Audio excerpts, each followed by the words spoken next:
podcast livre Les filles au chocolat, le tome 7, Cœur praline de Cathy Cassidy.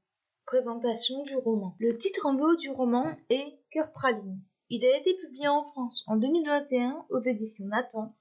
Il fait 217 pages. Je lui ai mis la note de 10 sur 10 et le conseille à tout le monde. 4e de couverture.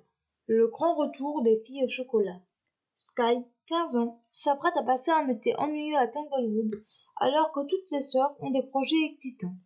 C'était sans compter sur George, un garçon de passage qui adore l'histoire comme elle. Tous deux se lancent avec passion dans un combat pour sauver un cottage emblématique de la ville. Leur romance saura-t-elle passer le cap des vacances et devenir plus qu'une aventure d'été? Ce que j'ai pensé de ce roman.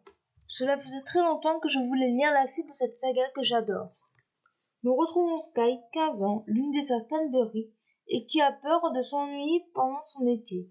Elle va rencontrer un garçon qui va lui faire tout oublier. Les personnages sont sympathiques. Sky est passionnée d'histoire et de tenues vintage.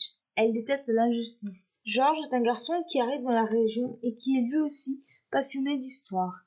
Il est très gentil. Les autres protagonistes sont importants dans l'intrigue. L'intrigue est simple et efficace. Celle-ci aborde des thèmes de société comme le fait de devoir quitter sa maison, l'amour et l'amitié. L'écriture de Cathy Cassidy est très bien, comme toujours. La couverture est très jolie. La fin clôt à merveille le récit. En bref, une excellente lecture. Extrait du livre. On ne choisit pas de qui on tombe amoureux. C'est une question d'alchimie ou de flèche de Cupidon, appelle ça comme tu veux. Les points forts de ce roman, les personnages, l'écriture, l'intrigue, la couverture et la fin. Les points faibles de ce roman, pour moi, il n'y en a pas. Voilà, c'en est tout pour ce podcast. J'espère qu'il vous aura plu. N'hésitez pas à me donner votre avis et vos commentaires sur YouTube, à vous abonner à la chaîne. Et je vous retrouve très bientôt pour un nouveau podcast. Ciao!